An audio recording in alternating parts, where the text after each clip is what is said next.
കർത്താവിൽ പ്രിയപ്പെട്ട സഹോദരങ്ങളെ, വിശുദ്ധ വാരത്തിൻ്റെ ദിനങ്ങളിലൂടെ നമ്മൾ പ്രാർത്ഥനാപൂർവ്വം ധ്യാനിച്ചുകൊണ്ട് ദൈവസന്നിധിയിലായിരിക്കുകയാണ്. ഇന്നേ ദിവസം നമ്മുടെ കർത്താവിൻ്റെ പെസഹായുടെ വലിയ തിരുനാൾ തിരുസഭ ആചരിക്കുക. ഈ സമയം നമുക്ക്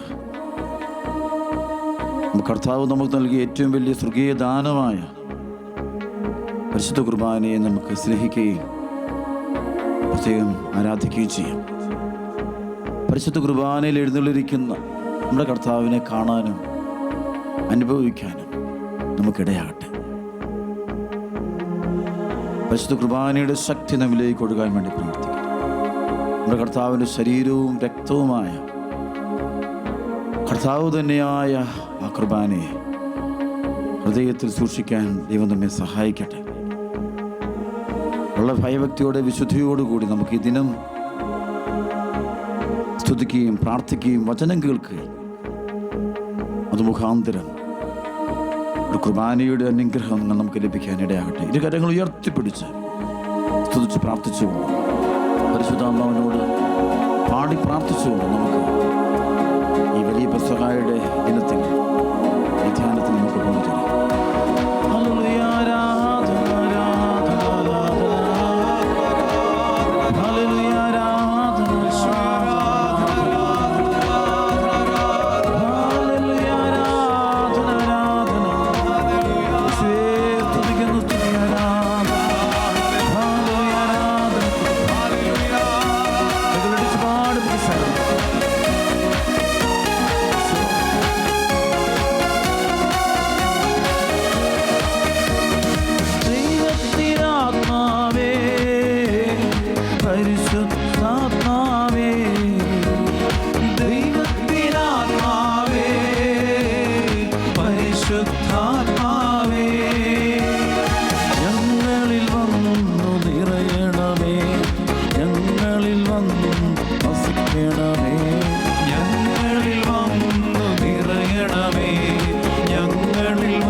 നിന്നോടൊപ്പം ജീവിക്കുവാൻ, സഹിച്ചും ക്ഷമിച്ചും ജീവിക്കുവാൻ കൃപയും ശക്തിയും പകരണമേ. സഹിച്ചും ക്ഷമിച്ചും ജീവിക്കുവാൻ കൃപയും ശക്തിയും പകരണമേ.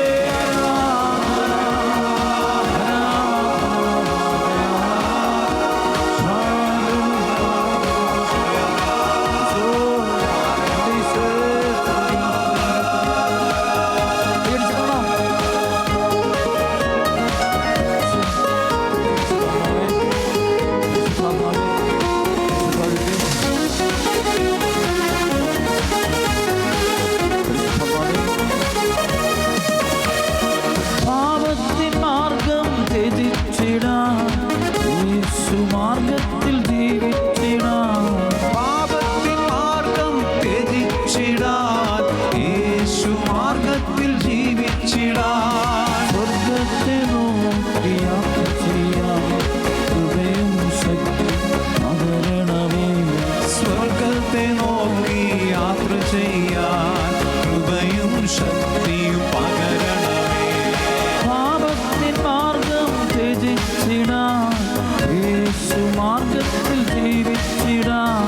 പാപത്തിൻ മാർഗം ത്യജിച്ചിടാൻ യേശുമാർഗത്തിൽ ജീവിച്ചിടാൻ. സ്വർഗത്തെ നോക്കി യാത്ര ചെയ്യാൻ കൃപയും ശക്തിയും പകരണമേ. സ്വർഗത്തെ നോക്കി യാത്ര ചെയ്യാൻ കൃപയും ശക്തിയും പകരണമേ. ദൈവത്തിനാത്മാവേ പരിശുദ്ധാത്മാവേ, ദൈവത്തിനാത്മാവേ പരിശുദ്ധാത്മാവേ ഞങ്ങളിൽ വന്നു നിറയണമേ. ഞങ്ങളിൽ വന്നു വസിക്കണമേ. ഞങ്ങളിൽ വന്നു നിറയണമേ. ഞങ്ങളിൽ വന്നു വസിക്കണമേ. കരമുയർത്തുന്ന ഈശോയേ, ഹല്ലേലൂയ, ഹല്ലേലൂയ, ഹല്ലേലൂയ, ആരാധന. ഒറ്റവിളി ഈശോയേ, ആരാധന. ഹല്ലേലൂയ, ആരാധന, ഹല്ലേലൂയ, ആരാധന. ഹല്ലേലൂയ, ഹല്ലേലൂയ, ആരാധന. ഹല്ലേലൂയ, ആരാധന.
പരമദിവ്യകാരുണ്യത്തിന് എന്നേരവും ആരാധനയും സ്തുതിയും പുകഴ്ചയും ഉണ്ടായിരിക്കട്ടെ. പരമദിവ്യകാരുണ്യത്തിന് എന്നേരവും ആരാധനയും സ്തുതിയും പുകഴ്ചയും ഉണ്ടായിരിക്കട്ടെ. ദൈവമാതാവേ, പരിശുദ്ധയമ്മേ, ഞങ്ങൾക്ക് വേണ്ടി പ്രാർത്ഥിക്കണമേ. നന്മ നിറഞ്ഞ മറിയമേ, സ്വസ്തി, കർത്താവ് അങ്ങയോടുകൂടെ സ്ത്രീകളിൽ അനുഗ്രഹിക്കപ്പെട്ടവളാകുന്നു. അങ്ങയുടെ ഉദരത്തിൻ ഫലമായി ഈശോ അനുഗ്രഹിക്കപ്പെട്ടവനാകുന്നു.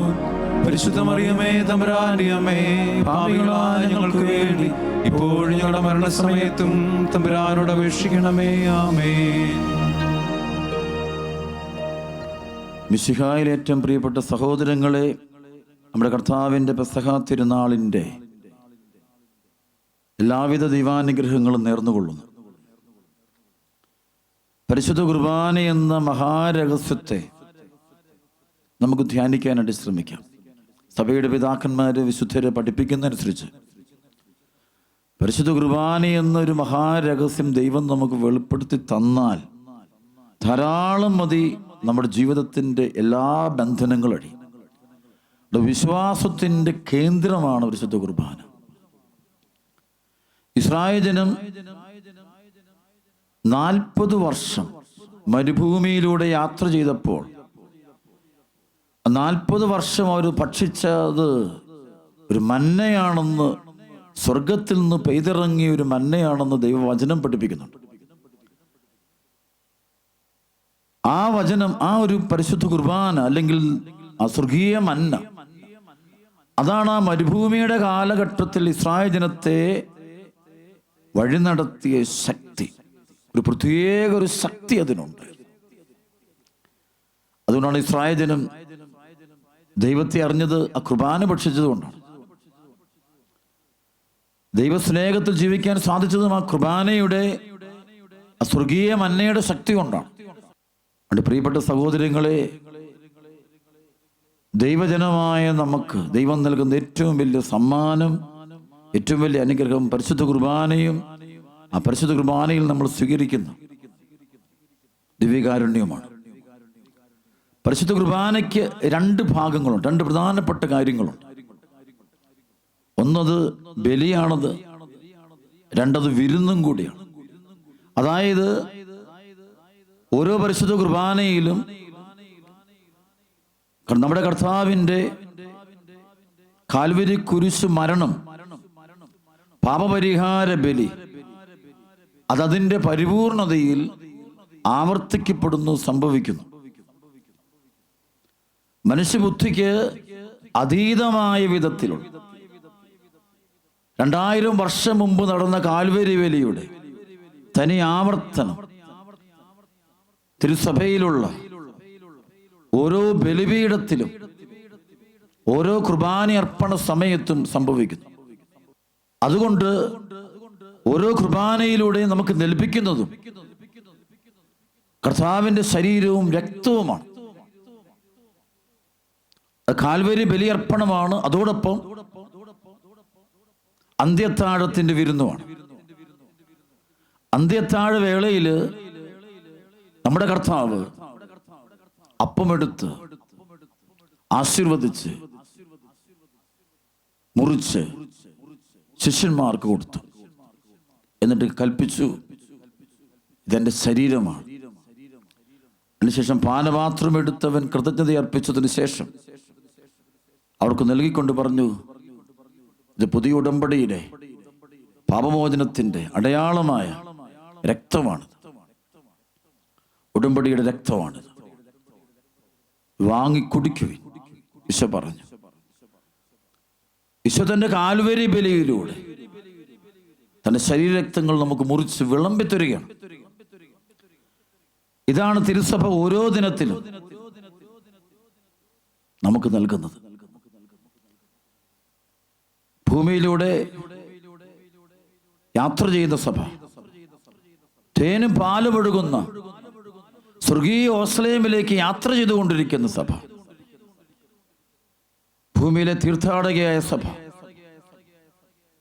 ഈ ഭൂമിയിൽ യാത്ര ചെയ്യുമ്പോൾ അവർക്ക് ദൈവം കൊടുക്കുന്ന ഒരു ഭക്ഷണമാണ്, ഒരു വിരുന്നാണ് നമ്മുടെ കർത്താവിൻ്റെ ശരീരരക്തങ്ങളാകുന്ന പരിശുദ്ധ കുർബാന. ഓരോ കുർബാനയും അത് സ്വർഗത്തിൽ നിന്ന് ഇറങ്ങി വരുന്ന ജീവനുള്ളപ്പോൾ, സ്വർഗത്തിൽ നിന്ന് ഇറങ്ങി വരുന്നതാണ്. അത് മനുഷ്യനിർമ്മിതമാണെങ്കിലും, പക്ഷെ അത് കർത്താവിന്റെ പുരോഹിതൻ കർത്താവിന്റെ ബലിപീഠത്തിങ്ങ് വെച്ച് പരിശുദ്ധത്വത്തിന്റെ നാമത്തിൽ ആശീർവദിച്ചു കഴിയുമ്പോൾ ബലിയർപ്പണമെന്നുള്ള നമ്മുടെ കർത്താവിന്റെ പീഡാസകനങ്ങളെയും കുരിശുമരണത്തെയും രക്ഷാകര പ്രവർത്തികളെ സഭ അനുസ്മരിച്ചു കഴിയുമ്പോൾ പരിശുദ്ധാത്മാവിന്റെ പ്രവർത്തനം സഭയെ മുഴുവനും ഉണ്ടാകുന്നു, ബലിപീഠത്തിലുണ്ടാകുന്നു, ഈ ദിവ്യ രഹസ്യങ്ങൾ ഉണ്ടാകുന്നു. അപ്പൊ അതുകൊണ്ട് അത് ഭക്ഷിക്കുമ്പോൾ നമ്മുടെ ആത്മാവിന് ജീവൻ ഉണ്ടാകും. യോഹന്നാന്റെ സുവിശേഷം 10:10 പക്ഷെ പറയുന്നുണ്ട്, ഞാൻ വന്നത് അവർക്ക് ജീവൻ ഉണ്ടാകാനും അത് സമൃദ്ധമായിട്ടുണ്ടാകാനും വേണ്ടി. ഈശോയുടെ കാൽവരി ബലിയുടെ തനി ആവർത്തനമാണിത്. അതുകൊണ്ട് പരിശുദ്ധ കുർബാനയെ ഭക്ഷിക്കുന്ന ഒരു ആത്മാവ് ഒരിക്കലും നശിച്ചു പോവുകയില്ല. പഴയ നിയമത്തിൽ ഇസ്രായേൽ ജനത്തിനുണ്ടാകുന്ന ഒരു ദുരന്തം എപ്പോഴാണ് ചോദിച്ചു കഴിഞ്ഞാൽ, മന്ന ഭക്ഷിച്ച് കുറെ കഴിഞ്ഞപ്പോൾ ഈ ദൈവത്തിൽ നിന്ന് വരുന്ന മന്നയാണ് എന്നുള്ളത് കുറെ പേർക്ക് നഷ്ടപ്പെട്ടു, കാഴ്ചപ്പാട് നഷ്ടപ്പെട്ടു, അറിവ് നഷ്ടപ്പെട്ടു. അവർ യുക്തിയും ബുദ്ധിയും ഉപയോഗിച്ചുകൊണ്ട് ഈ സ്വർഗീയ മന്നയെ വ്യാഖ്യാനിക്കാൻ തുടങ്ങി. രുചിയില്ലാത്തപ്പം, ടേസ്റ്റൊന്നുമില്ല, ഇത് കഴിക്കാന്നുണ്ട് കുറെ നാളെ, ഇതൊന്നും വലിയ കാര്യമൊന്നുമില്ല, ഇത് പരാതി പറയാനും പരിഭവം പറയാനും തുടങ്ങി. അപ്പോൾ മുതലാണ് ഇസ്രായേൽ ജനത്തിൽ ഒരുപാട് നാശങ്ങളും തകർച്ചകളൊക്കെ ഉണ്ടാകുന്നത്. ആ നാളുകളൊക്കെയാ ശരിക്കും പറഞ്ഞാൽ ഈ സർപ്പദംശനമൊക്കെ ഉണ്ടാകും. പലപ്പോഴും ഈ പൈശാചിക ശക്തികളുടെ ഉപദ്രവം ഉണ്ടാകുന്നത് പലപ്പോഴും കുർബാന അല്ലെങ്കിൽ ദിവ്യകാരുണ്യത്തെ സ്നേഹിക്കാത്ത അല്ലെങ്കിൽ സ്വീകരിക്കാത്ത ജീവിതങ്ങൾക്കാണ് ഏറ്റവും കൂടുതൽ ഈ പൈശാചിക ശക്തികളുടെ ഉപദ്രവം ഉണ്ടാകും. ഇസ്രായേൽ ജനത്തിന് സർപ്പദംശനം ഉണ്ടായതിന്റെ പശ്ചാത്തലങ്ങൾ ധ്യാനിച്ചു വരുമ്പോൾ കാണാൻ പറ്റും. മോശയ്ക്കെതിരെ കർത്താവിന്റെ പുരോഹിതനായ അഹരോനെതിരെ അവർ പിറുപിറുക്കാൻ തുടങ്ങി. അവര് ഈ സ്വർഗീയ മന്നയ്ക്കെതിരെ സംസാരിക്കാൻ തുടങ്ങി, കുറ്റം പറയാൻ തുടങ്ങി. മോശയ്ക്കും എതിരെയും ദൈവത്തിന് ദൈവകൽപ്പനകൾക്കെതിരെ എല്ലാം കുറ്റം പറയാൻ തുടങ്ങി. അപ്പോഴാണ് ഈ സർപ്പദംശനം ഉണ്ടാകുന്നത്. ബൈബിളിൽ സർപ്പം നമുക്കറിയാം. ഉൽപ്പത്തി പുസ്തകത്തിൽ 3-ാം അധ്യായം 1 മുതൽ 7 വരെയുള്ള വചനം വായിക്കുമ്പോൾ ആദ്യ മാതാപിതാക്കളെ വഴിതെറ്റിക്കുന്ന ഒരു പൈശാചിക ശക്തി, അത് ഹവ്വായുടെ മുമ്പിൽ വരുന്നതൊരു സർപ്പത്തിന്റെ രൂപത്തിലാണ്. അപ്പോൾ ഈ തിന്മയുടെ ശക്തി വന്ന് ആക്രമിക്കുന്നതിന്റെ കാരണം ഇവര് ഈ കൂദാശയെ നിസ്സാരവൽക്കരിക്കാൻ തുടങ്ങി. നമ്മൾ സൂക്ഷിച്ചു കൊള്ളുക. ഈ നാളുകളിലൊക്കെ ഈ പരിശുദ്ധ കുർബാന എന്ന മഹാസംഭവത്തെ, കർത്താവിന്റെ തിരുശരീരത്തെയും തിരുരക്തത്തെയും ആരെങ്കിലുമൊക്കെ അവഹേളിക്കാനും അതിനെ ഉപദ്രവിക്കാനും ചെറുതാക്കാനും മാരക പാപത്തിൽ നിന്നുകൊണ്ട് ബലിയർപ്പിക്കുകയും കുർബാന സ്വീകരിക്കുകയും ഒക്കെ ചെയ്യുമ്പോൾ സർപ്പദംശനം ഉണ്ടാകും. പൈശാചിക പീഡ നമുക്ക് വ്യക്തിപരമായിട്ടുണ്ടാകാം, കുടുംബത്തിനുണ്ടാകാം, ചിലപ്പോൾ സഭയ്ക്കും സംഭവിക്കാം. കാരണം ഇത് കർത്താവിന്റെ രഹസ്യം, ഇത് മനുഷ്യബുദ്ധി കൊണ്ട് എടുക്കേണ്ടതല്ല. കുർബാന ഒരിക്കലും മനുഷ്യബുദ്ധി കൊണ്ട് കണ്ടുപിടിക്കാൻ പറ്റുന്നതല്ല. അത് ദൈവാത്മാവിന്റെ പ്രേരണ കൊണ്ട് മാത്രമേ മനസ്സിലാകുള്ളൂ. പരിശുദ്ധാത്മാവ് നിറഞ്ഞവർക്ക് മാത്രമേ ഇത് മനസ്സിലാകത്തുള്ളൂ. 1 കൊരിന്ത്യർ 2:14-15 വചനം പറയുന്നത് ഇപ്രകാരമാണ്: ലൗകിക മനുഷ്യന് ദൈവാത്മാവിന്റെ ദാനങ്ങൾ പോഷത്വമാകിയാൽ അവനത് സ്വീകരിക്കുന്നില്ല. എന്നാൽ കുർബാന സ്വീകരിക്കാത്ത, ഉൾക്കൊള്ളാത്ത ആളുകളെ കുറിച്ചുള്ള ദൈവവചനം ഇതാണ്: ലൗകിക മനുഷ്യന് ദൈവാത്മാവിന്റെ ദാനങ്ങൾ പോഷത്വമാകിയാൽ അവനത് സ്വീകരിക്കുന്നില്ല. 1 കൊരിന്ത്യർ 3:18-19 ആരും ആത്മവഞ്ചന ചെയ്യാതിരിക്കട്ടെ. ആരെങ്കിലും ഈ ലോകത്തിൽ ജ്ഞാനിയെന്ന് വിചാരിക്കുന്ന പക്ഷം യഥാർത്ഥ ജ്ഞാനിയാകേണ്ടതിന് അവൻ തന്നെ ഭോഷനാകട്ടെ. എന്നാൽ ഈ ലോകത്തിന്റെ വിജ്ഞാനം ദൈവത്തിന് ഭോഷത്വമാണ്. ഈ ലോകത്തിന്റെ വിജ്ഞാനം ദൈവത്തിന് ഭോഷത്വം. പലപ്പോഴും ലോകത്ത് നടക്കുന്ന പല ദുരന്തങ്ങൾ, ചില കുടുംബങ്ങൾക്കുണ്ടാകുന്ന അനർത്ഥങ്ങൾ, ബുദ്ധിജീവികൾക്കുണ്ടാകുന്ന അപകടങ്ങൾ, അവരുടെ കണക്കൂട്ടലുകൾ തെറ്റുന്ന ഒത്തിരി സംഭവങ്ങൾ കാണുമ്പോൾ നമുക്കറിയാം ദൈവം ബുദ്ധിമാന്മാരെ ചില സമയങ്ങളിൽ പോഷന്മാരാക്കി മാറ്റുന്ന കാണാൻ പറ്റും, അവർ തോറ്റുപോകുന്ന കാണാൻ പറ്റും. യഹൂദജനം വിചാരിച്ചു ഈശോയെ കുരിശിൽ തറച്ചു കഴിയുമ്പോൾ, ഈശോ മരിച്ചു കഴിഞ്ഞാൽ പിന്നെ ഈശോ പിന്നെ ഇല്ല, പിന്നെ പ്രശ്നം തീർന്നു, അപ്പസ്തോലന്മാരെല്ലാം പൊക്കോളും, എല്ലാരും പൊക്കോളും, ഇതോടെ പ്രശ്നം തീരും, എല്ലാ പ്രശ്നവും തീരുന്നൊരു അത് അവരുടെ ബുദ്ധിയിലായിരുന്നു. അവരുടെ വിചാരം ഈശോയെ കുരിശിൽ തറച്ചു കൊന്നു കഴിഞ്ഞാൽ ഇനി പ്രശ്നം തീരും. പക്ഷേ നമുക്കറിയാം പ്രശ്നം ശരിക്കും ആരംഭിച്ചത് ഈശോയുടെ കുരിശു മരണത്തിന് ശേഷമാണ്. കാരണം അവർ വിചാരിച്ചില്ല, അവരുടെ ബുദ്ധിയിൽ ഒരിക്കലും വിചാരിച്ചില്ല, അവൻ ഉയർത്തെഴുന്നേൽക്കുമെന്ന് സ്വപ്നത്തിൽ പോലും അവർ കാരണം അവർ കണ്ടിട്ടില്ല, അങ്ങനെ യാഥാർത്ഥ്യം കണ്ട്. അവരുടെ ഭയങ്കര ബുദ്ധിജീവികളാണ് യഹൂദര്, യുക്തിവാദികളാണ് അവര്, ഷാർപ്പാണ് അവരുടെ ബ്രെയിൻ. അവരൊരിക്കലും ചിന്തിച്ചില്ല അങ്ങനെ ഉയർപ്പ് നടക്കുമെന്ന്. അത് ഉയർത്തതോടെ ഇവരുടെ ലോകം തീർന്നുപോയി. അതാണ് ക്രിസ്തു മതത്തെയും ക്രിസ്ത്യാനിറ്റിയെയും ഈ പരിശുദ്ധ കുർബാനയൊക്കെ ഉപദ്രവിക്കുക, സഭയെ ഉത്മൂലനം ചെയ്യാൻ ശ്രമിക്കുകയും ചെയ്യുമ്പോൾ അവരെല്ലാവരും ഓർക്കേണ്ട ഒരു കാര്യതേ ഉള്ളൂ. ഒരുപക്ഷെ നിങ്ങളത് ചെയ്തു കഴിയുമ്പോൾ ആയിരിക്കും ശരിക്കുമുള്ള ദൈവത്തിന്റെ മഹത്വം സഭയും ലോകവും മുഴുവൻ കാണാൻ പോകുന്നത്, ദൈവത്തെ കാണാൻ പോകുന്നത്. പലപ്പോഴും നമ്മൾ ചിന്തിച്ച് കണക്കുകൂട്ടി 100% കണക്കുകൂട്ടിയതൊക്കെ തെറ്റിക്കുന്നൊരു ദൈവത്തെയാണ് പലപ്പോഴും ദൈവവചനത്തിൽ നമ്മൾ വ്യക്തമായി കണ്ടുമുട്ടുന്നത്. ഇസ്രായേൽ ജനം പെസഹ ഭക്ഷിച്ചിട്ട് കാനാൻ ദേശം ലക്ഷ്യമാക്കി യാത്ര തിരിക്കുമ്പോൾ, മോശയുടെ നേതൃത്വത്തിൽ ഇസ്രായേൽ ജനം ഈജിപ്തിൽ നിന്ന് പുറപ്പെട്ടു കഴിയുമ്പോൾ ആദ്യം അവർ എത്തുന്നത് ചെങ്കടലിന്റെ മുന്നിലാണ്. മുന്നിൽ വലിയ ചെങ്കടല്. അവർ കഴിവുകൊണ്ടോ അവർ ബുദ്ധി കൊണ്ടൊന്നും അതിനെ അതിജീവിക്കാൻ സാധ്യമല്ല. അല്പം കഴിയുമ്പോൾ പുറകെ ശത്രുക്കൾ വീണ്ടും വരികയാണ്, ഫറവോയും സൈന്യവും വരികയാണ്. ഒരുപക്ഷെ അവിടെ വെച്ച് ഫറവോയും സൈന്യവും ചിന്തിക്കുന്നത് ഇസ്രായേൽ ജനത്തെ 100% കൊന്നുകളയാൻ പറ്റും, അല്ലെ പിടിച്ചുകൊണ്ട് വരാൻ പറ്റും, വീണ്ടും അവരെ അടിമകളാക്കാൻ പറ്റും, മോശ ഉൾപ്പെടെ തീർക്കാൻ പറ്റും. കാരണം അവരുടെ മുമ്പിൽ ചെങ്കടൽ രണ്ടായിട്ട് മാറുക എന്ന് പറയുന്നു ഒരിക്കലും മനുഷ്യബുദ്ധി നടക്കില്ല. അവരങ്ങനെ ദൈവത്തെ വിശ്വസിക്കുന്നുമില്ല. ഇന്നും ഈ കാലഘട്ടത്തില് ചില ആളുകളുടെ വിചാരം അങ്ങനെ സംഭവിക്കൊന്നുമില്ല. അങ്ങനെ സംഭവിക്കും. ചില അത്ഭുതങ്ങളും രോഗശാന്തികളും വിടുതലുകളും കേൾക്കുമ്പോൾ അവർ പറയും അങ്ങനെ സംഭവിക്കത്തില്ല. അവർക്ക് ദൈവത്തെ അറിയത്തില്ല, നമ്മുടെ ദൈവത്തെ അറിയത്തില്ല. അങ്ങ് അബ്രാഹത്തിന്റെ കാലം മുതൽ ഈശോയുടെ കാലം വരെ, ഈശോയുടെ കാലം മുതൽ ഇന്ന് വരെ നമ്മൾ ഓരോരുത്തരും വരെ എത്തിയിരിക്കുന്ന ഈ സഭയുടെ ചരിത്രം, പഴയ ഇസ്രായേലിൻ്റെയും പുതിയ ഇസ്രായേലിന്റെ ചരിത്രം കൂട്ടി വായിക്കുമ്പോൾ അവിടെ ദൈവത്തിന്റെ കരം 10,000 പ്രാവശ്യം ദൈവജനത്തിന്റെ ഇടയിൽ വെളിപ്പെട്ടതും പ്രവർത്തിച്ചതും ഇവരുടെ ബുദ്ധിയില്ലായ്മ കൊണ്ടോ അറിവില്ലായ്മ കൊണ്ടോ അഹങ്കാരം കൊണ്ടോ ഇവർക്ക് ഓർമ്മിച്ചെടുക്കാൻ പറ്റുന്നില്ല. ചരിത്രം അറിയത്തില്ല, നമ്മുടെ ദൈവത്തിന്റെ ചരിത്രം അറിഞ്ഞുകൂടാ. അതുകൊണ്ടാണ് അവരങ്ങനെ ചിന്തിക്കുന്നത്. അപ്പോൾ പക്ഷേ ഇസ്രായേൽ ജനത്തിന്റെ മുമ്പിൽ ദൈവം ഒരു വഴി തുറക്കുന്നു. ദൈവജനത്തിന് ദൈവം അവരെ രക്ഷപ്പെടുത്തിയതാണ്. രക്ഷപ്പെടുത്തുക വെച്ചാൽ രക്ഷപ്പെടുത്തുക തന്നെ ചെയ്യും.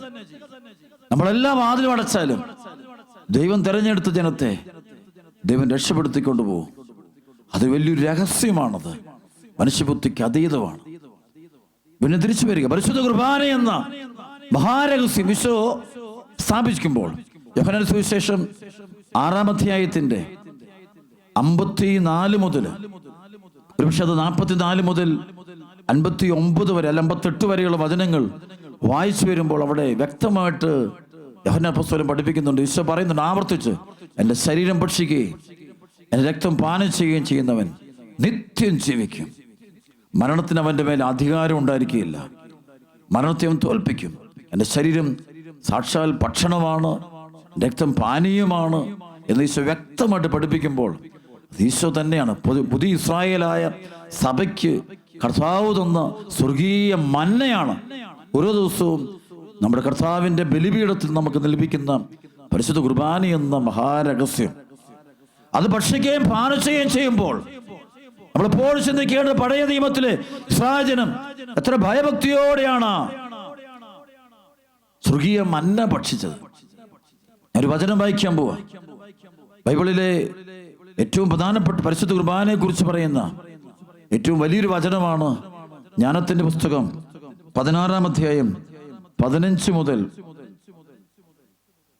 29 വരെയുള്ള വചനം. അങ്ങയുടെ ശിക്ഷയിൽ നിന്ന് ഓടിയൊളിക്കാൻ ആർക്കും സാധിക്കുകയില്ല. അങ്ങയെ അറിയാൻ കൂട്ടാക്കാത്ത ധിക്കാരികൾ അങ്ങയുടെ ശക്തമായ പ്രഹരമേറ്റു. അവരെ അതിവൃഷ്ടിയും ഹിമപാതവും കൊടുങ്കാറ്റും പിന്തുടർന്നു. അഗ്നി അവരെ നിശേഷം നശിപ്പിക്കുകയും ചെയ്തു. എത്ര അവിശ്വസനീയം! എല്ലാറ്റിനെയും ശമിപ്പിക്കുന്ന ജലത്തിൽ അഗ്നി കൂടുതൽ ശക്തിയോടെ ജ്വലിച്ചു. പ്രപഞ്ച നീതിമാന്മാർക്ക് വേണ്ടി പോരാടുമല്ലോ. അധർമ്മികൾക്കെതിരെ അയക്കപ്പെട്ട ജീവികൾ നശിക്കാതിരിക്കാനും ഇത് കണ്ട് തങ്ങളെ ദൈവത്തിന്റെ ശിക്ഷാവിധി പിന്തുടരുകയാണെന്ന് അവർ മനസ്സിലാക്കാനും വേണ്ടി ഒരു ഘട്ടത്തിൽ അഗ്നി അടങ്ങി. വീണ്ടും ഒരിക്കൽ അധർമ്മം നിറഞ്ഞ ദേശത്തെ വിളവ് നശിപ്പിക്കാൻ ജലമധ്യത്തിൽ അത് അഗ്നിയേക്കാളും തീക്ഷ്ണമായി ജ്വലിച്ചു. അങ്ങയുടെ ജനത്തിന് ദൈവദൂതന്മാരുടെ അപ്പം അങ്ങ് നൽകി. അവരുടെ അധ്വാനം കൂടാതെ തന്നെ ഓരോരുത്തർക്കും ആസ്വാദ്യമായ വിധം പാകപ്പെടുത്തിയ ഭക്ഷണം സ്വർഗത്തിൽ നിന്ന് അവർക്ക് അങ്ങ് നൽകി. അങ്ങ് നൽകിയ വിഭവങ്ങൾ അങ്ങയുടെ മക്കളുടെ നേരെ അങ്ങേക്കുള്ള വാത്സല്യം പ്രകടമാക്കി. ഇതാണ് പരിശുദ്ധ കുർബാനയെ കുറിച്ചുള്ള ഏറ്റവും വലിയൊരു വചനം. അങ്ങയുടെ ജനത്തിന് ദൈവദൂതന്മാരുടെ അപ്പം അങ്ങ് നൽകി. ജ്ഞാനത്തിന്റെ പുസ്തകം പറയാണ്, book of wisdom says beautifully about holy Qurbana, Eucharist. അങ്ങയുടെ ജനത്തിന് ദൈവദൂതന്മാരുടെ അപ്പം അങ്ങ് നൽകി. ഓരോ ദിവസവും ഞാനും നിങ്ങൾ സ്വീകരിക്കുന്നത് ദൈവദൂതന്മാർ കൊടുക്കുന്ന അപ്പമാണ്. അവരുടെ അധ്വാനം കൂടാതെ തന്നെ ഓരോരുത്തർക്കും ആസ്വാദ്യമാം വിധം പാകപ്പെടുത്തിയ ഭക്ഷണം സ്വർഗത്തിൽ നിന്ന് അവർക്കങ്ങ് നൽകി. സ്വർഗത്തിൽ നിന്ന് നൽകിയ അപ്പമാണത്. ആണ് ഈശോ പറയുന്നുണ്ട്, ഞാൻ ജീവനുള്ള അപ്പമാണ്.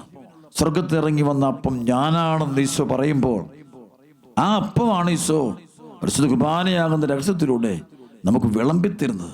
അന്ത്യത്താഴം ഈശോ അത് തന്നെയാണ്, എൻ്റെ ശരീരം എൻ്റെ രക്തം എന്ന് പറയുക. യോഹന്നാൻ സുവിശേഷം ചുറ്റപ്പെടുത്തിയത് ഈശോ പറയണം, ഞാൻ സ്വർഗത്തിൽ ഇറങ്ങി വന്ന ജീവനുള്ള അപ്പമാണ്. I am the living bread. ഈശോയാണത്. ആണ് കുർബാന, അത് ഈശോയാണത്. വേറെ ചോദ്യമൊന്നും അതിനകത്തില്ല. അതേപടി സ്വീകരിക്കേണ്ടവരാണ് നമ്മൾ.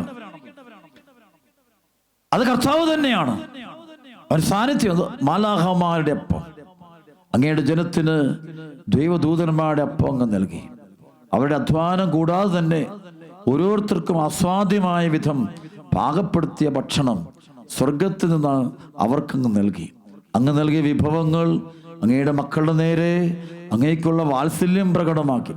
ദൈവസ്നേഹത്തിന്റെ അടയാളമാണ് പരിശുദ്ധ കുർബാന. ഒരാൾക്ക് പരിശുദ്ധ കുർബാന കിട്ടുന്നുണ്ടെങ്കിൽ ആ വ്യക്തി സന്തോഷിക്കണം. ആ വ്യക്തിയെ ദൈവം ഒരുപാട് സ്നേഹിക്കുന്നുണ്ട്. എന്നും മുടങ്ങാതെ പരിശുദ്ധ കുർബാന സ്വീകരിക്കാനുള്ളൊരു അവസരം ദൈവം നമുക്കൊരുക്കി തരുന്നുണ്ടെങ്കിൽ അത് തീർച്ചയായിട്ടും ദൈവത്തിന് നമ്മളോടുള്ള സ്നേഹത്തിന്റെ ഒരു അടയാളമാണ്.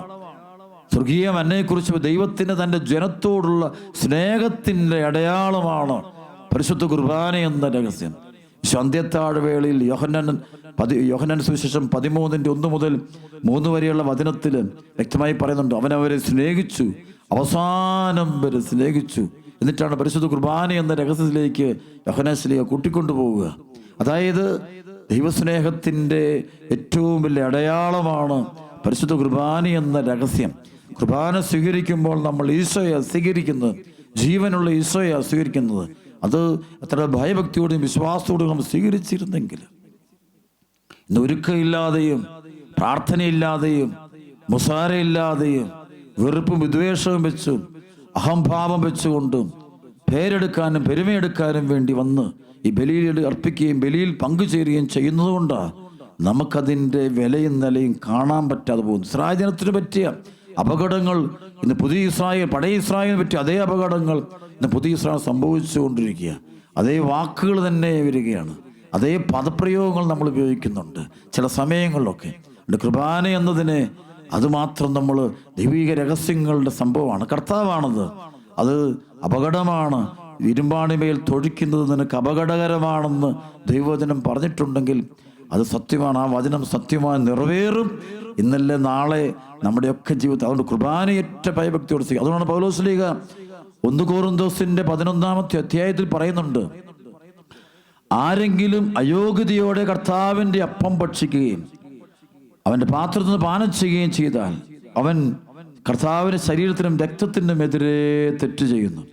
1 കൊരിന്തോസിന്റെ 11-27, 28, 29 വചനം. തന്മൂലം ആരെങ്കിലും അയോഗ്യതയോടെ കർത്താവിൻ്റെ അപ്പം ഭക്ഷിക്കുകയും പാത്രത്തിൽ നിന്ന് പാനം ചെയ്യുകയും ചെയ്താൽ അവൻ കർത്താവിൻ്റെ ശരീരത്തിനും രക്തത്തിനുമെതിരെ തെറ്റ് ചെയ്യുന്നു. അതിനാൽ ഓരോരുത്തരും ആത്മശോധന ചെയ്തതിന് ശേഷം ഈ അപ്പം ഭക്ഷിക്കുകയും പാത്രത്തിൽ നിന്ന് പാനം ചെയ്യുകയും ചെയ്യട്ടെ. എന്തുകൊണ്ടെന്നാൽ ശരീരത്തെ വിവേചിച്ചറിയാതെ ഭക്ഷിക്കുകയും പാനം ചെയ്യുകയും ചെയ്യുന്നവൻ തൻ്റെ തന്നെ ശിക്ഷാവിധിയാണ് ഭക്ഷിക്കുന്നതും പാനം ചെയ്യുന്നതും.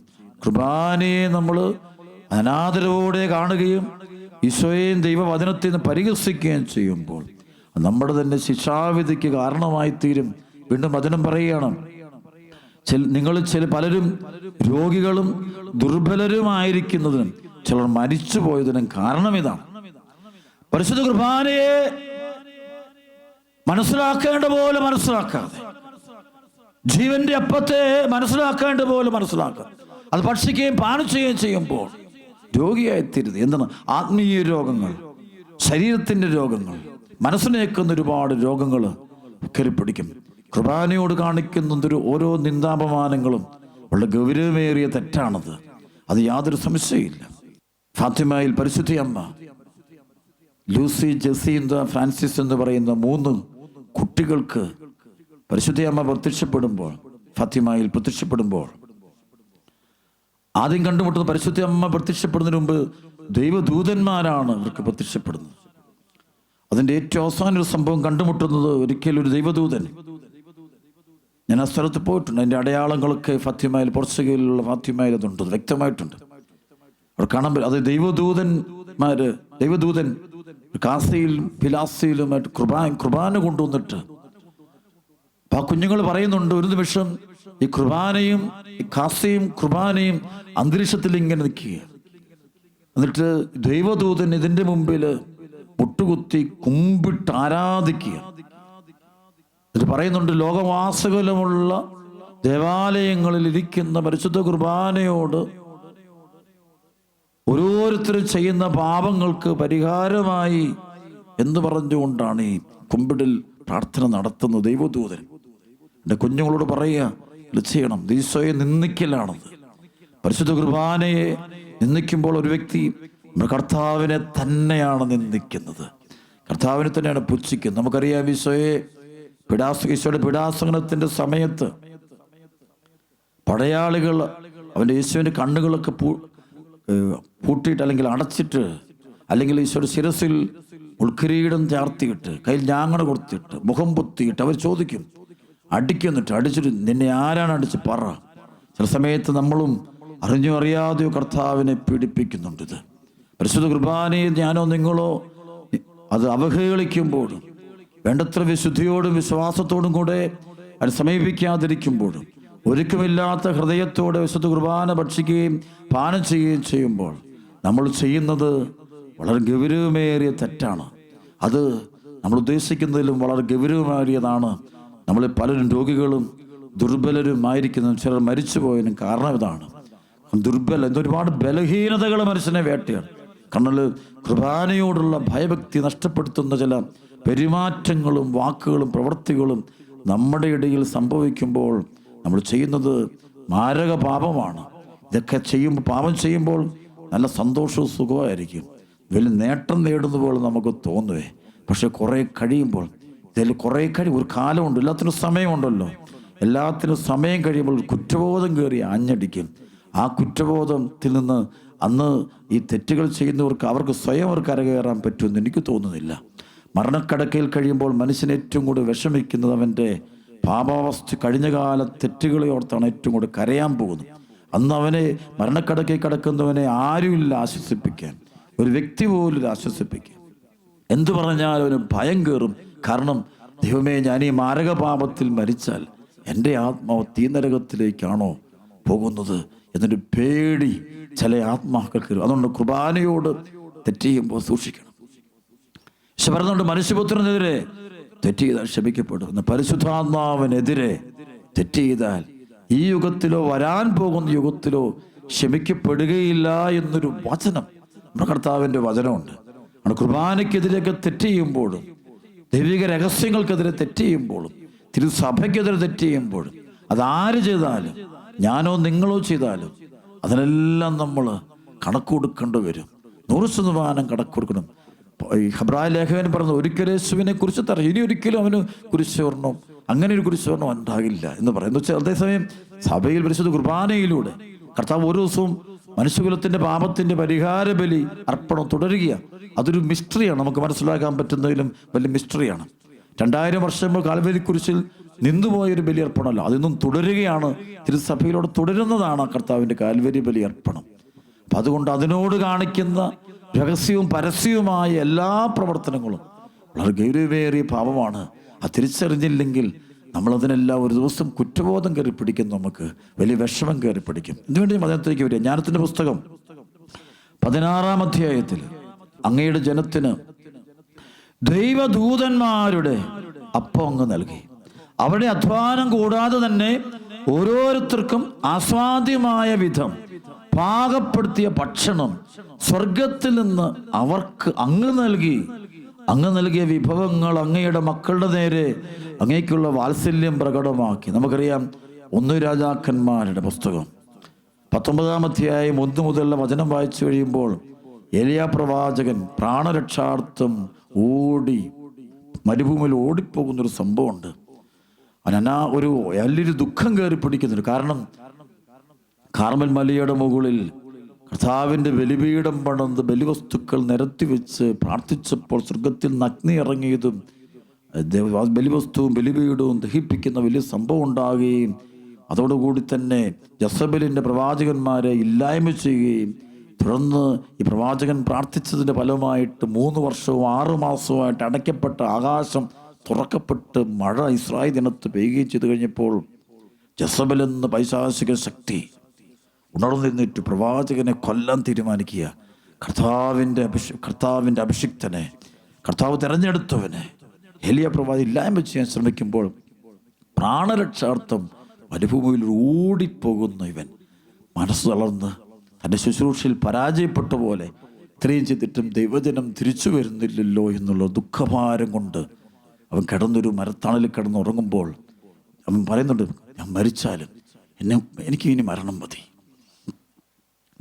ഒരു പരാജയ ഭീതിയിൽ നിന്നുകൊണ്ട് മുന്നോട്ട് പോകാൻ പറ്റാതെ വഴി തളർന്നു വീഴുന്ന ഏലിയാ പ്രവാചകന്റെ അടുക്കൽ ഉറങ്ങിക്കിടക്കുമ്പോൾ ദൈവദൂതൻ വന്നിട്ട് തട്ടി ഉണർത്തുകയാണ്. ഉണർത്തുമ്പോൾ നോക്കുമ്പോൾ അവൻ്റെ തലയ്ക്കൽ ഒരു പാത്രത്തിൽ വെള്ളവും ഒരപ്പവും കൊണ്ടു വച്ചിരിക്കുക. അതാണ് പരിശുദ്ധ കുർബാന. അതെടുത്ത് അവൻ ഭക്ഷിക്കുകയാണ്. എന്നിട്ട് എഴുന്നേക്കാൻ പറ്റുന്നില്ല. വീണ്ടും കിടന്നുറങ്ങി. അല്പം കഴിഞ്ഞപ്പം വീണ്ടും അവനെ തട്ടി ഉണർത്തി. യാത്ര ക്ലേശകരമായിരിക്കും, എടുത്ത് കഴിക്കുക. കുർബാന കൊടുത്തു. ദൈവം ഒരു ആത്മാവിനെ എഴുന്നേൽപ്പിച്ച് നിർത്തുന്ന, ബലപ്പെടുത്തുന്ന, കൂട്ടിക്കൊണ്ടുപോകുന്ന മാർഗമാണ് വിശുദ്ധ കുർബാന. വീണ് കിടക്കുന്ന, തളർന്നു കിടക്കുന്ന, മുന്നോട്ട് ഒരു സ്റ്റെപ്പ് പോലും വെക്കാൻ പറ്റാതെ തളർന്നിരിക്കുന്ന ഏലിയാ പ്രവാചകന് ദൈവം വേറൊരു വഴിയല്ല, അപ്പം സ്വർഗത്തിൻ്റെ അപ്പം, മാലാഖമാരുടെ അപ്പം കൊടുക്കുക. അത് ഭക്ഷിച്ചു കഴിയുമ്പോൾ ശക്തിപ്പെട്ടെന്ന വചനം പറയുക. എഴുന്നേറ്റ് 40 രാവും 40 പകലും നടന്ന് 40 രാവും 40 പകലും നടന്ന് കർത്താവിൻ്റെ മലയായ ഹോറബിലെത്തി. അവിടെ വെച്ചാണ് പിന്നീട് അവൻ ദൈവത്തെ കണ്ടുമുട്ടുന്നത്. പിന്നീട് അവൻ്റെ അഗ്നിരഥത്തിൽ ദൈവം അവനെ എടുത്തുകൊണ്ട് പോകുന്ന രഹസ്യങ്ങളൊക്കെ നടക്കുന്ന അവിടെയാണ്.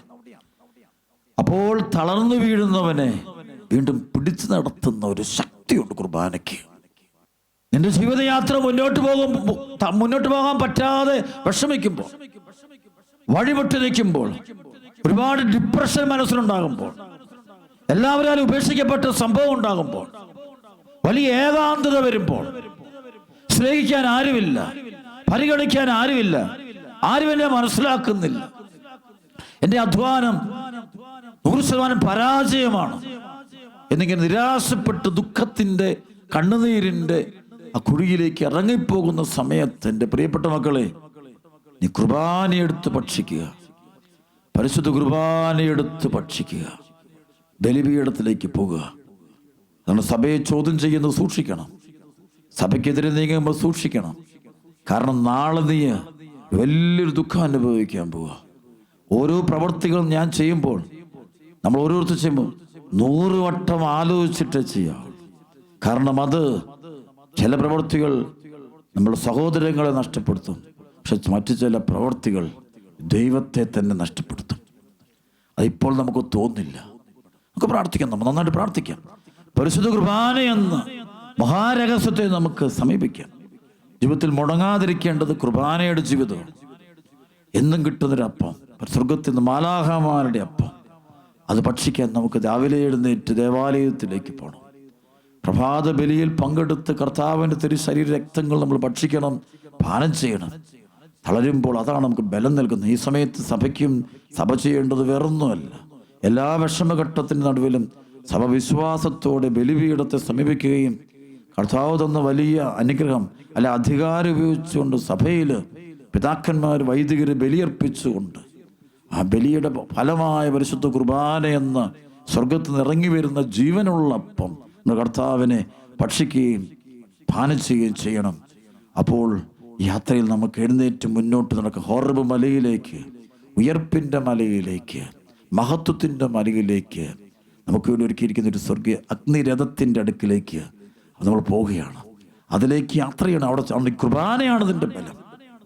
അപ്പം അതൊരിക്കലും മാറിപ്പോകരുത്. എന്തെല്ലാം പ്രതിസന്ധികളുണ്ടായാൽ, ആരെല്ലാം കൂടെ ഉണ്ടെങ്കിലും കൂടെ ഇല്ലെങ്കിലും നീ കുർബാന അർപ്പിക്കും. പലപ്പോഴും ഞാൻ പറയാറുണ്ട് എൻ്റെ സ്വന്തം ജീവിതത്തെക്കുറിച്ച്. എന്തു വിഷമങ്ങളും പ്രയാസങ്ങളും എൻ്റെ ജീവിതത്തിൽ വന്നാലും ഞാൻ അതിനെ അതിജീവിക്കുന്നത് ഒരു കുർബാന ഉണ്ട്.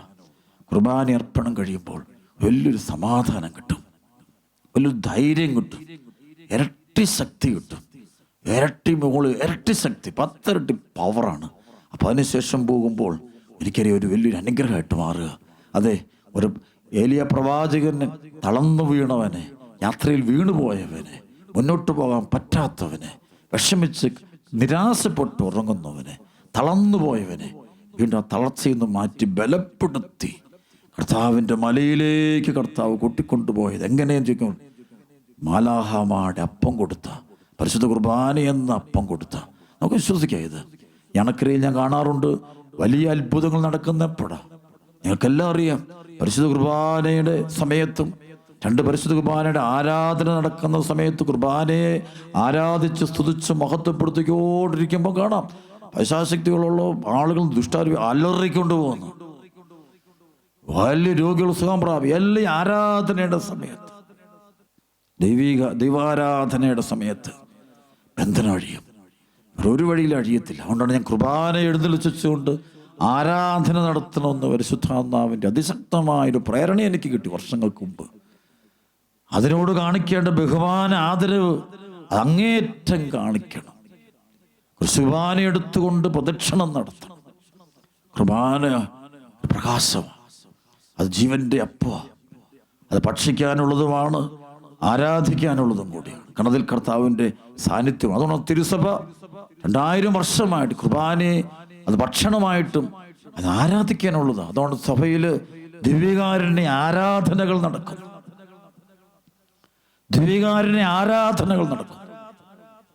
കുർബാനയെ സ്നേഹിക്കുന്ന ഒരു ജീവിതം നമുക്ക് തുടങ്ങാം. അതുകൊണ്ട് പ്രാർത്ഥിക്കാം നമുക്ക്. അതുകൊണ്ട് പ്രിയപ്പെട്ട മക്കൾ, ഈ വചനം ഒരിക്കൽ കൂടെ ഹൃദയത്തിൽ സൂക്ഷിക്കുക. അങ്ങയുടെ ജനത്തിന് ദൈവദൂതന്മാരുടെ അപ്പം അങ്ങ് നൽകി. അവരുടെ അധ്വാനം കൂടാതെ തന്നെ ഓരോരുത്തർക്കും അസ്വാദ്യമായ വിധം പാകപ്പെടുത്തിയ ഭക്ഷണം സ്വർഗത്തിൽ നിന്ന് അവർക്ക് അങ്ങ് നൽകി. അങ്ങ് നൽകിയ വിഭവങ്ങൾ അങ്ങയുടെ മക്കളുടെ നേരെ അങ്ങേക്കുള്ള വാത്സല്യം പ്രകടമാക്കി. ഭക്ഷിക്കുന്നവൻ്റെ രുചിക്കൊത്തത് രൂപാന്തരപ്പെട്ടു. ഹിമപാതത്തിൽ ആളിക്കത്തിയതും വർഷധാരയിൽ ഉജ്ജ്വലിച്ചതുമായ അഗ്നി ശത്രുക്കളുടെ വിള നശിപ്പിച്ചെന്നവർ അറിയാൻ തക്കവിധം മഞ്ഞുകട്ടിയും അഗ്നിയിൽ ഉരുകിയില്ല. നീതിമാന്മാരെ പോറ്റി രക്ഷിക്കാൻ അഗ്നി സ്വഗുണം മറന്നു. എന്ന് വെച്ചാൽ അഗ്നി വരുമ്പോഴും മരുഭൂമിയുടെ ഉഷ്ണം, അഗ്നി, ചൂട്, ഇതിലൊന്നും ഈ സ്വർഗീയ മന്ന ഉരുകിപ്പോയില്ല. അത് കുർബാനയായിട്ട് നിലനിന്നു എന്ന് പറയുമ്പോൾ ഈ ലോകത്തിൽ എന്തെല്ലാം മാറ്റങ്ങളും എന്തെല്ലാം സംഭവങ്ങളും നടന്നാലും ഈ കുർബാനയ്ക്കെതിരെ ഏത് അഗ്നി, ഏത് പഠനങ്ങൾ വന്നാലും ഇത് നശിപ്പിക്കാൻ പറ്റത്തില്ല. കാരണം അതൊക്കെ നമ്മുടെ കർത്താവാണ്, സ്വർഗത്തിൽ നിന്ന് ഇറങ്ങി വന്നിരിക്കുന്ന ജീവനുള്ള അപ്പമാണ്. ഏറെ ഭയഭക്തിയോടെ നമുക്ക് ഇന്നത്തെ ഈ പെസഹാ ദിനത്തിൻ്റെ ആരാധനയിൽ പങ്കെടുത്ത് നമുക്ക് തീഷ്ണമായിട്ട് ദൈവത്തോട് പ്രാർത്ഥിക്കാം. ദൈവം അനുഗ്രഹിക്കട്ടെ.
സ്നേഹമേ ചാരേയണഞ്ഞിടുന്നു,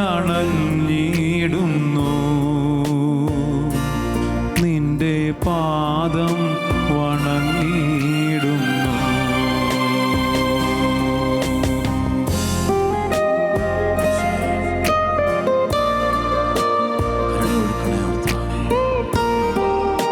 നമ്മുടെ എല്ലാ വേദനകളിലേക്ക്, ദുഃഖങ്ങളിലേക്ക്, പ്രയാസങ്ങളിലേക്ക്, സങ്കടങ്ങളിലേക്ക് കടന്നു വരണേ ഈശോ.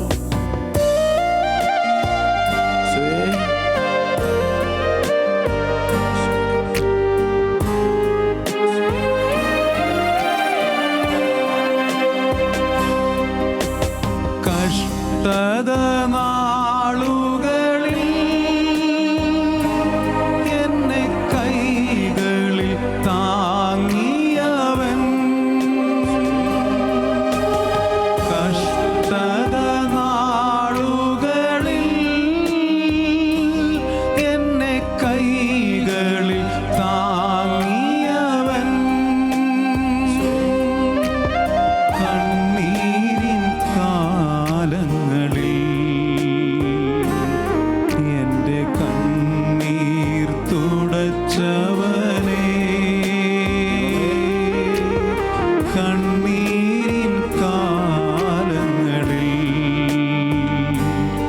എന്റെ കണ്ണീർ തുടച്ചവനേ.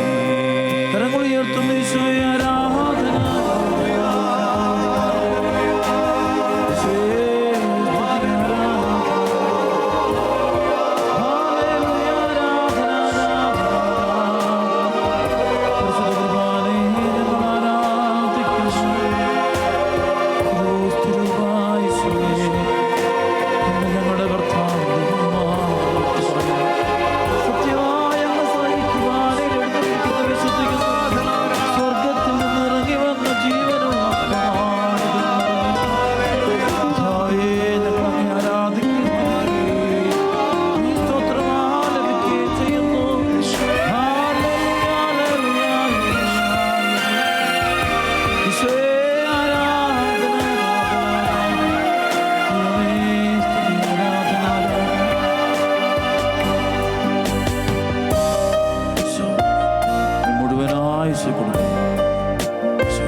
ആരെന്നെ വെറുത്തിടിലും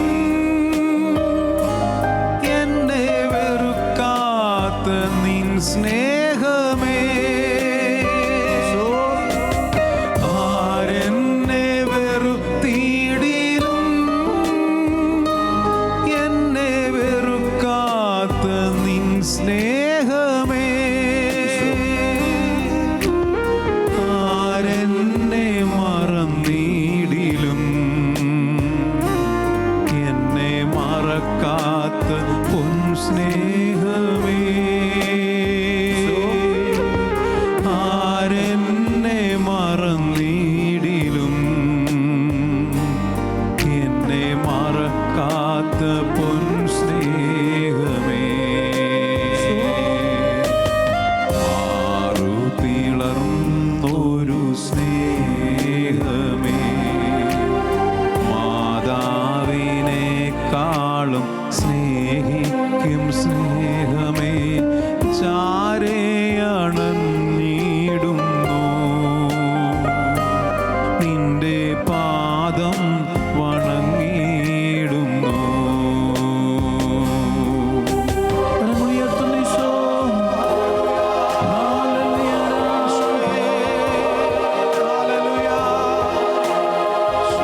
ചങ്കിലൊഴുകുന്ന കൃപയാണ്. ഹൃദയത്തിലും സ്നേഹിക്കും സ്നേഹമേ, ചാരേയണഞ്ഞ